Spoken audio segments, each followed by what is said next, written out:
Hello and welcome to Dear Hikhya. মই হয় মুতেশ্বাম ৰহমান। নাও 21 তাৰিখে তোমালোকৰ মেট্ৰিকৰ মেথছৰ পৰীক্ষাটো আছে আৰু 2024 চনৰ এটা অকমান সমস্যাজনিত এটা প্ৰবলেমে আছিলে এইটো এই কোৱেশ্চনটো 4 মাৰ্কৰ তোমালোকে জানা দুটা প্ৰশ্ন আহিব তোমালোকৰ এটা আহিব বহুপদৰ পৰা পলিনমিয়ালৰ পৰা আৰু এটা আহিব অংকন মানে কনষ্ট্ৰাকচনৰ পৰা এতিয়া তোমালোকে ইয়াত কমন বুলি ভাবিছিলো প্ৰত্যেকবাৰে এনেকৈ আহে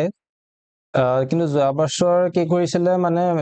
সেবাই 4 মাৰ্কৰ যেটো বহুপদৰ কোৱেশ্চন থাকে হেতু সাধাৰণতে দিয়ে তোমালোকৰ 2.3 কোৱেশ্চন নম্বৰ 3 আৰু কোৱেশ্চন নম্বৰ 6 এইকেইটা কৰি যাবা তোমালোকে আৰু দুটা মানে উদাহৰণো আছে এই যে শূন্য উলিয়াবলৈ কয় find da zeros of the polynomial বুলি কয় সেইকেইটা কৰি যাবা তোমালোকে হয়তো তাৰ পৰা আহি যাব পাৰে কিন্তু অথবা যোৱা বছৰৰ নিচিনাকৈ এনেকুৱা এটা কোৱেশ্চন তোমাক দিব পাৰে কিতাপৰ বাহিৰৰ কোৱেশ্চন হয় আমি কোৱেশ্চনটো চাম কেনেকৈ এপ্ৰোচ কৰিবা তুমি ইয়াক কেনেকৈ কৰিবা আই হোপ তোমালোকে এটো কোৱেশ্চনটোৰ পৰা তোমালোকৰ হেল্প হ'ব যদি ভাল লাগে তেন্তে চেনেলটো সাবস্ক্ৰাইব কৰি দিবা আৰু ভিডিঅটো লাইক কৰি দিবা তো আহাই কোৱেশ্চনটো কৰো ফাৰ্স্ট কোৱেশ্চনটো চোৱা ফাৰ্স্টে তোমাক কি ক'লে যে যদি x² + bx bx + c বহুপদটোৰ দুটা শূন্য আলফা আৰু বিটা হয় তেন্তে দেখুৱা যে cx² - b² - 2c whole into x + c বহুপদটোৰ এটা শূন্য আলফা বাই বিটা তুমি যদি আগতে কোৱেশ্চনটো কৰিব পাৰিছিলা তেতিয়াহলে কমেন্ট সেকশনত জনাবা আৰু যদি নাই পৰা তেন্তে তুমি বহি আৰু কলম লৈ লো আৰু মই হেতেটো কৰি যোৱা দেখো ইয়াত ফাৰ্স্টে তুমি ফাৰ্স্টে ইয়াত লিখিলোৱা কি দিয়া আছে সলিউশন লিখাৰ পাছত লিখিলোৱা কি দিয়া আছে কি তোমাক x² + bx + c বহুপদটোৰ দুটা শূন্য দিয়া আছে তোমাক আলফা আৰু বিটা হয়নে দিয়া আছে এটো লিখিলোৱা x² + bx + c c দুটা শূন্য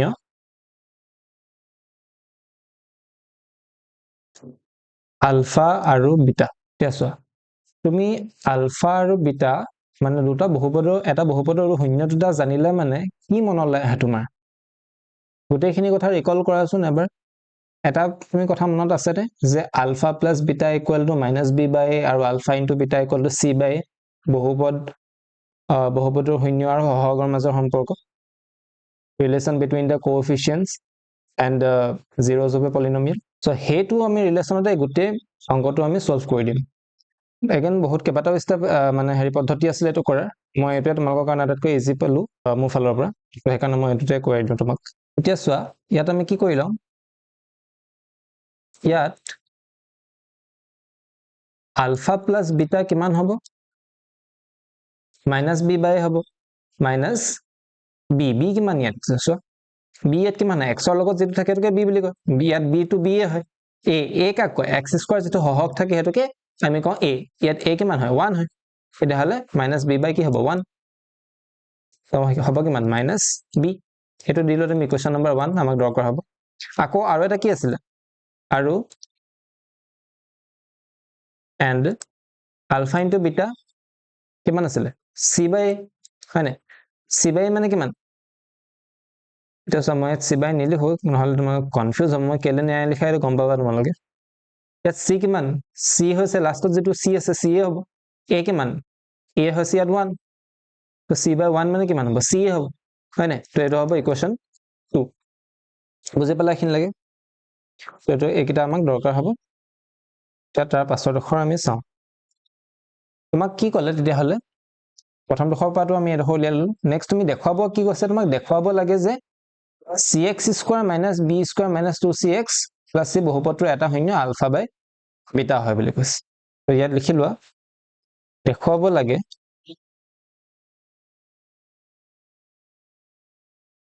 লাগে যে cx² plus minus আছিলে cx² minus whole into b² minus 2c whole into x plus c ৰ এটা শূন্য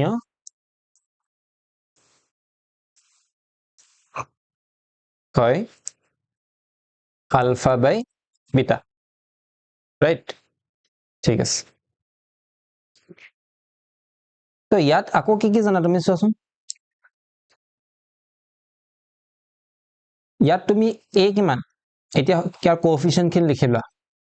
মানে x² সহগ কিমান হয় a কিমান c হয় হয়নে b কিমান হয় ইয়াত b হ'ব x ৰ লগত থাকে যেটো হেতু b হয় কিমান হয় হেতু minus b square minus 2c হয় আকৌ c কিমান c ইকুয়াল টু ইয়াত c হ'ব হয়নে মই কোনটো প্ৰপাৰ্টি তোমালোকে কৰাম বুলি কৈছিলো কোনটো মেথডত মনত আছে নে শূন্য আৰু সহগৰ মাজৰ সম্পৰ্ক তো আমি হেতুত কৰিম কাৰণে আমি ইয়াত a b c কিটা উলিয়াই লৈছো বুজিলা তেছো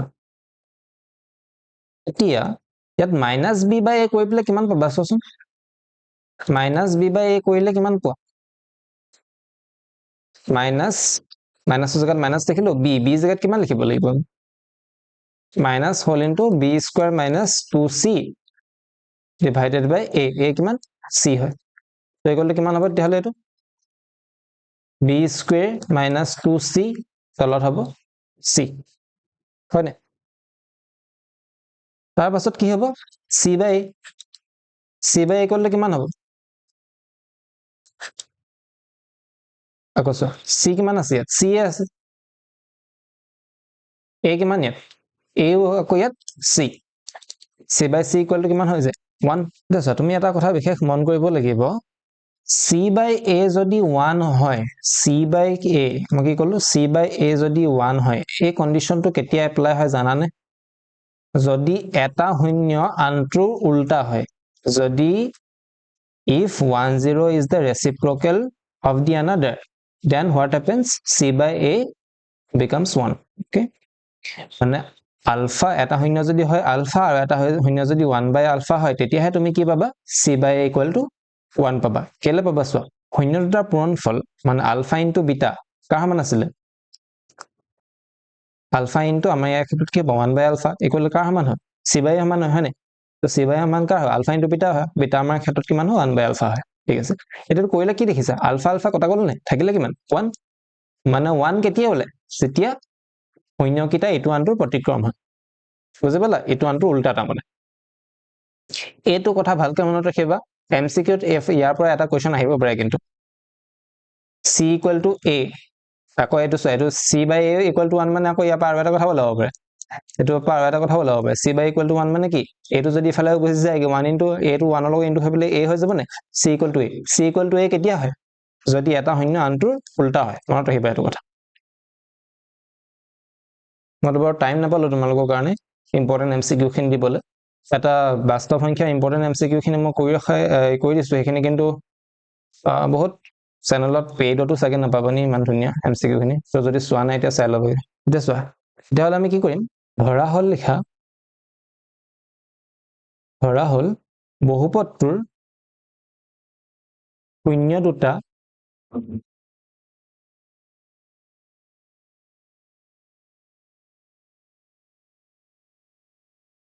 সো এটাটো আমাক কিমান বুলি ক'লে এটাটো কৈ দিলে তোমাক আলফা বাই বিটা কৈ দিয়া নাই মানে উলিয়াবলৈ কৈছে এটা আলফা বাই বিটা আৰু এতিয়া যেতিয়া c by a equal to 1 পালা তাৰপা কি বুজি পালা আনটোটো ইয়াৰ উল্টা হ'ব লাগিব মানে কি মানে ইটো হ'ব লাগিব b বাই আলফা হয় নাই উল্টা মানে কি আলফা বাই বিটা উল্টাটো কিমান হ'ব b বাই আলফা হ'ব নাই তো ওপৰত যাব কি বিটা তলত হৈ যাব আলফা এতিয়া কি কৰা তুমি এতিয়া কৰা শূন্য কিটাৰ যোগফল আকৌ শূন্য দুটাৰ যোগফল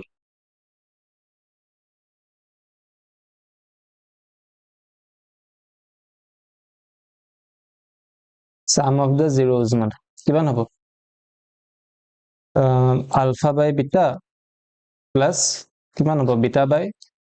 alpha হ'ব মানে এটা চোৱা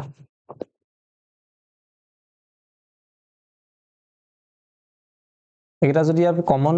মানে এতিয়া ভগ্নাংশ হৈ গ'ল এটো alpha by beta এটা ভগ্নাংশ beta by alpha ভগ্নাংশ কেনেকে যোগ কৰিবা তুমি দুটা ভগ্নাংশ যোগ কৰিব হলে কি কৰিব লাগিব লসাগু ল'ব লাগিব কি আহিব ইয়াত বিটা পূৰণ আলফা হ'ব বিটা ইনটু আলফা বা আলফা ইনটু বিটা তাৰপিছত বিটা আৰু বিটা কেনসেল যাব থাকিব কিমান আলফা আলফাৰ ওপৰত আলফা লগাও ইনটু হৈ পেলে কিমান হৈ যাব আলফা স্কয়াৰ প্লাস আকৌ এই আলফাটোৱে কেনসেল যাব আৰু থাকিব বিটা তো বিটাটোৱে ওপৰ বিটাটোৰ লগত পূৰণ হৈ পেলে হ'ব কিমান বিটা স্কয়াৰ তো ইয়াৰ পৰা কি লিখিব পাৰিবা alpha square plus beta square মানে কিমান লিখিব পাৰিবা তুমি আলফা প্লাস বিটা এটা এডখৰতে মই শিকাই দিও তোমাক কথা এটা এটা এনেকুৱা আছে নে a square plus b square আছে নে a square plus B square, a square plus B square ফৰ্মুলাটো কি হয় a plus b whole square minus 2ab আৰু এটা আছে a minus b whole square plus 2ab সেইটো আমি নলওঁ, আমি ইয়াতে ল'ম আলফা প্লাছ বিটা মানে ইয়াৰ মতে যদি লিখি যোৱা কি হ'ব এতিয়া a জেগাত হ'ব আলফা আৰু b জেগাত বহাই দিয়া বিটা এই ফৰ্মুলাটোৰ মতে লিখি যোৱা এতিয়া alpha plus beta whole square minus 2ab a কিমান ইয়াত আলফা b কিমান ইয়াত বিটা তলত থাকিলে কিমান তলত থাকিলে বিটা ইনটু আলফা বা আলফা ইনটু বিটা এতিয়া চোৱা মন কৰা তুমি ইকুৱেশ্যন 1ত সমীকৰণ নম্বৰ 1ত আলফা প্লাছ বিটা কিমান লিখি থৈ আহিছিলা এইটো alpha plus beta equal to কিমান লিখিছিলা মাইনাছ b হয় নাই আৰু আলফা ইনটু বিটা মান কিমান আছিলে c আছিলে তো আলফা প্লাছ বিটা জেগাত কি বহাব পাৰিবা মাইনাছ b আৰু আলফা ইনটু বিটা জেগাত কি বহাব পাৰিবা c বহাব পাৰিবা তো আলফা প্লাছ বিটা জেগাত মই বহাই দিলো মাইনাছ b স্কোয়াৰ আছে তো স্কোয়াৰ লিখি দিলা তাৰপিছত minus 2 into alpha into beta কিমান আছিলে তলত পেলো c আছিলে হয় নাই তো আলফা ইনটু বিটা তলতো কি হয় বিটা ইনটু আলফা মানে আলফা ইনটু বিটা একেটাই তো ইয়াত কিমান হ'ব c হ'ব দেখো মাইনাছ b স্কোয়াৰ মানে কি হয় b স্কোয়াৰ হয় নাই মাইনাছ 2c তলত হ'ব কিমান c এতিয়া চোৱা এইটো কাৰ লগত মিলিলে এইটো আগতে সলভ কৰি আহিছিলা নে এইটো এই কোৱেশ্যনটো b square minus 2c by c টো ক'ত সলভ কৰিছিলা মনত পেলোৱা এইডোখৰত চোৱা মাইনাছ b বাই সমান কিমান পাইছিলে এইডোখৰত মাইনাছ b বাই সমান b square minus 2c by c পাইছিলো নাই আমি তো এইডোখৰত এটাকে তুমি ইয়াত কি লিখিব পাৰিবা therefore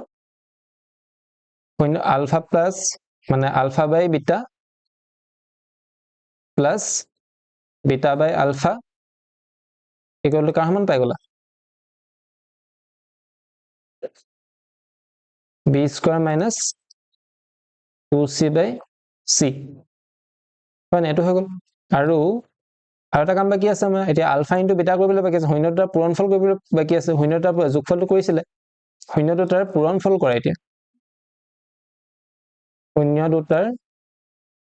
পূৰণফল মানে প্ৰডাক্ট অফ দ্য জিৰ'জ কিমান হ'ব শূন্যকেইটা কি ইয়াত ULFA by beta into beta by ULFA এইটোতো বহুত টান হয় নাই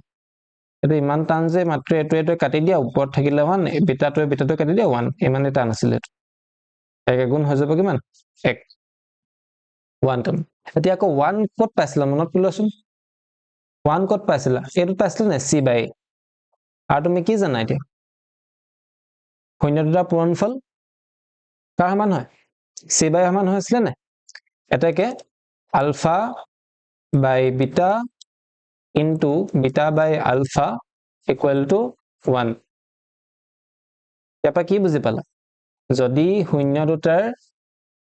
যোগফল মাইনাছ b বাই সমান হয় আৰু শূন্য দুটাৰ পূৰণফল যদি c বাই সমান হয় তেতিয়াহ'লে কি লিখিব পাৰিবা তুমি ইয়াৰ পৰা লিখি লৈ পেলাই তুমি লিখিব পাৰিবা ইয়াৰ পৰা পাওঁ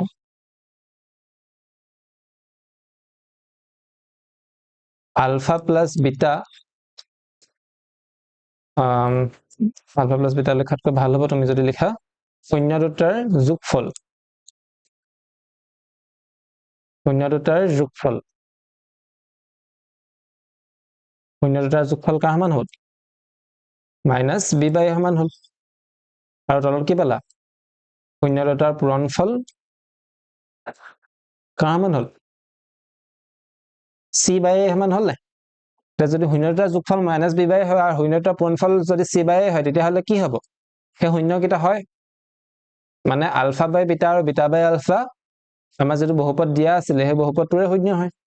এটাকে তুমি আনসাৰত লিখি দিব পাৰিবা কি এটাকে আলফা বাই বিটা এই যেটো বহুপদ আছিল বহুপদটোৰ নাম কি আছিল cx square minus b square minus x plus c alpha by beta cx square minus b square minus 2c whole into x plus c শূন্য হয় বুজি পালা ভাল লাগিলে নেবৰ যদি ভাল লাগিলে চেনেলটো সাবস্ক্ৰাইব কৰি ভিডিওটো লাইক কৰি দিবা